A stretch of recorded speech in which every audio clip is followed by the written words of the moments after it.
नमस्कार। Study IQ IAS Hindi platform पर आपका स्वागत है। आज हम लोग अंतर्राष्ट्रीय संबंध से जुड़े एक बेहद महत्वपूर्ण टॉपिक पर बातचीत करेंगे।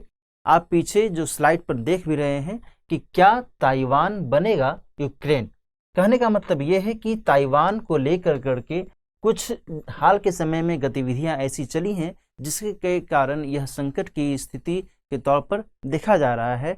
और यूक्रेन और रूस के बीच में जिस तरीके से कुछ महीनों पहले यानी फरवरी में जिस हिसाब से तनाव का माहौल शुरू हुआ था, उसके बाद जिस हिसाब से यूक्रेन और रूस के बीच की तनातनी बढ़ती चली गई, वही स्थिति वर्तमान संदर्भ में चीन और ताइवान के संदर्भ में देखी जा रही है। यहाँ पर मैं आपको क्लियर कर दूं कि जिस तरीके से यूक्रेन एक कंट्री है, एक देश है, तो ताइवान कोई एज सच कंट्री नहीं है, बल्कि वह एक द्वीप के तौर पर जाना जाता है और वह अपने आप को स्वायत्त ऑटोनॉमिक स्टेट के तौर पर, इंडिपेंडेंट स्टेट के तौर पर मानता है। जबकि जो चीन है, चीन ताइवान को अपना ही हिस्सा, अपना ही अंग मानता है, समझता है।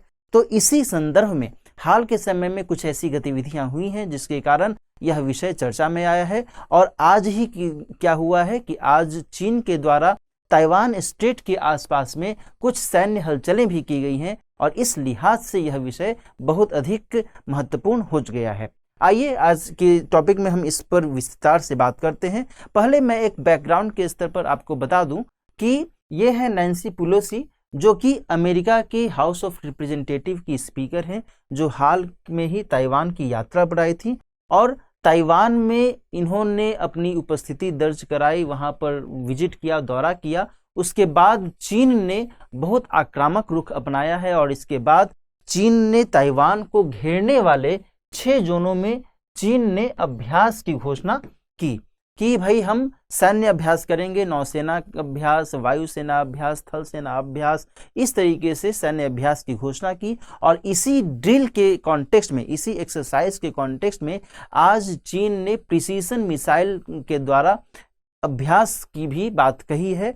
और इसके बाद ताइवान ने भी उसके अपोजिट, उसके विपरीत, उसने भी कुछ सैन्य गतिविधियों को संचालित करने की बात की है। तो इस तरीके से जो गतिविधियां यहाँ पर देखी जा रही हैं, तनातनी की स्थिति देखी जा रही है, वो अपने आप में महत्वपूर्ण हो जाती है।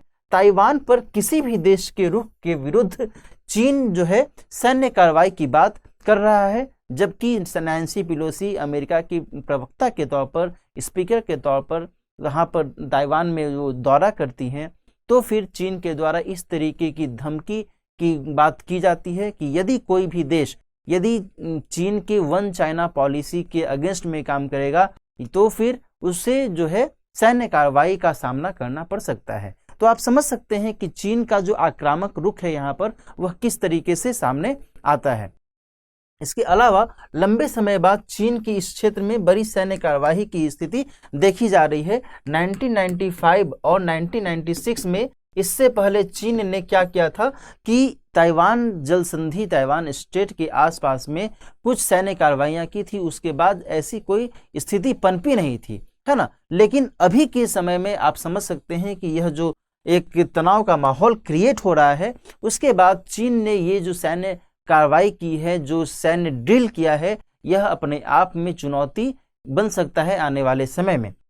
साथ ही मैंने आपको बता भी दिया कि ताइवान के द्वारा भी सैन्य अलर्ट जारी किया गया है। जाहिर सी बात है, जब चीन इस तरीके से गतिविधि करेगा तो फिर ताइवान भी अपनी सुरक्षा के लिए आगे बढ़ेगा और ताइवान को पता भी है कि अमेरिका जो है ताइवान के समर्थन में है। दूसरी बात यह है कि अमेरिकी सैन्य तैनाती भी इस ताइवान स्टेट के आसपास वाले क्षेत्र में है।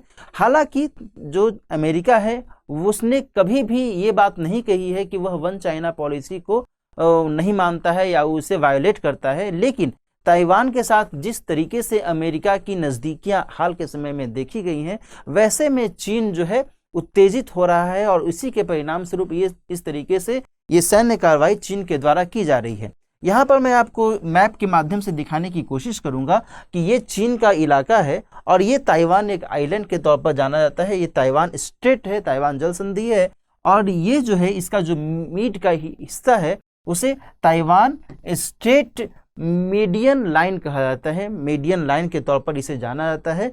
तो चूंकि ये जो लाइन है ये लाइन एक काल्पनिक रेखा के तौर पर है और ये ताइवान और चीन के बीच की जो दूरी है उसके बीच मध्य में ये स्थित है। तो इसे ताइवान स्ट्रेट मीडियन लाइन के तौर पर जाना जाता है और इसी लाइन को पार किया है चीन के कई जहाज़ों ने हाल के समय में। इसके कारण भी गतिविधियां कई बार तनावपूर्ण होती रही हैं। मैं आपको यहाँ पर उदाहरण के तौर पर बता देना चाहूँगा कि बीते साल यानी अक्टूबर 2021 में भी ताइवान के एयर डिफेंस जोन में चीनी सैन्य कार्रवाइयाँ हुई थी और इसके बाद भी उस समय भी तनावपूर्ण स्थिति सामने आई थी। आगे मैं आपको बताऊं कि भारत का ताइवान के साथ औपचारिक कूटनीतिक संबंध नहीं है। जाहिर सी बात है कि जब हम चीन के साथ जो ताइवान की स्थिति है उसके बारे में पढ़ रहे हैं तो यहाँ पर यह भी समझना होगा कि आखिर भारत का ताइवान के साथ में किस तरीके से रिलेशन रहा है ना। तो भारत का यदि हम बात करें तो ताइवान के साथ कोई एज सच औपचारिक कूटनीतिक संबंध नहीं रहा है, कोई भी ऐसा ऑफिशियल डिप्लोमेटिक जो रिलेशनशिप होना चाहिए ताकि उससे ये पता चले कि वो ताइवान को एक कंट्री के तौर पर मानता है, ऐसा नहीं रहा है ना, ये क्लियर है। और भारत ने निश्चित तौर पर वन चाइना पॉलिसी को मान्यता भी दी है ना। वन चाइना पॉलिसी में मैं आपको यहाँ पर ब्रीफ में बता देना चाहूँगा कि वन चाइना पॉलिसी में चीन जो है ताइवान को और हांगकांग को एक ही क्षेत्र के अंतर्गत, अपने ही टेरिटरी के अंतर्गत मानता है। चीन के संविधान में भी, चीन के कॉन्स्टिट्यूशन में भी ताइवान को अपना हिस्सा माना जाता है और हांगकांग को भी अपने हिस्से के तौर पर, अपने क्षेत्र के तौर पर चीन मानता है और इस लिहाज से वह वन चाइना पॉलिसी को महत्व देता है। वह वन चाइना पॉलिसी के माध्यम से वन कंट्री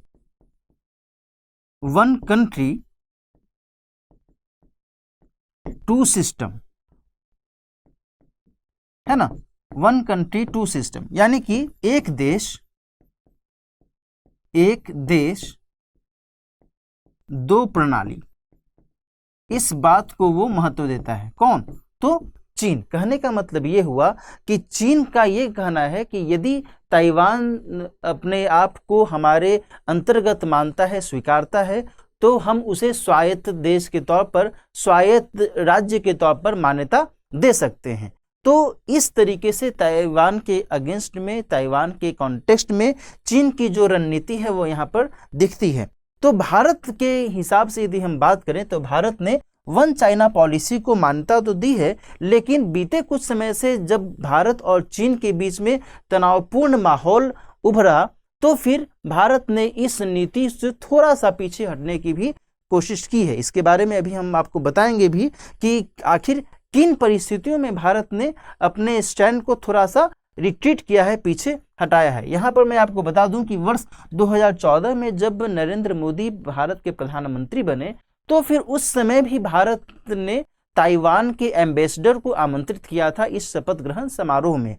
इसके साथ साथ 2014 में जो ताइवानी राजदूत की भारत यात्रा हुई थी, इसी संदर्भ में हुई थी। इसके अलावा ताइपे में, ताइवान की राजधानी माना जाता है ताइपे, वहां पर ITA इंडो तिब्बत एसोसिएशन की स्थापना की गई है और साथ ही दिल्ली में TECC यानी कि ताइपे इकोनॉमिक कल्चरल सेंटर की भी स्थापना की गई है। तो ये सब कुछ आपसी संपर्क और संबंध को बेहतर करने की कोशिश के तौर पर ये व्यवस्थाएं की गई हैं। लेकिन जो मैंने आपको शुरू में भी बताया कि औपचारिक संबंध एज सच भारत और ताइवान के बीच में नहीं रहा है।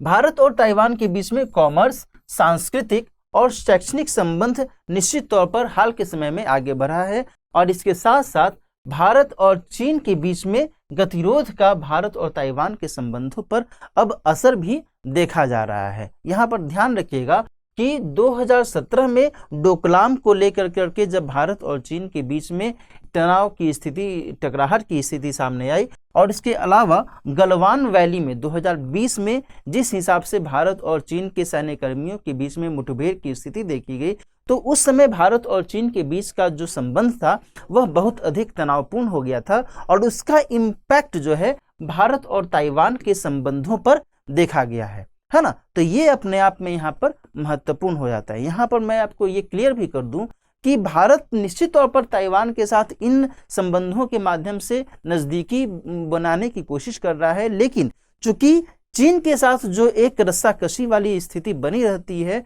भारत की, वैसे में ताइवान के साथ वह खुल करके अपने संबंध को मजबूत नहीं कर पा रहा है, और यह एक महत्वपूर्ण अड़चन के तौर पर देखा जा सकता है।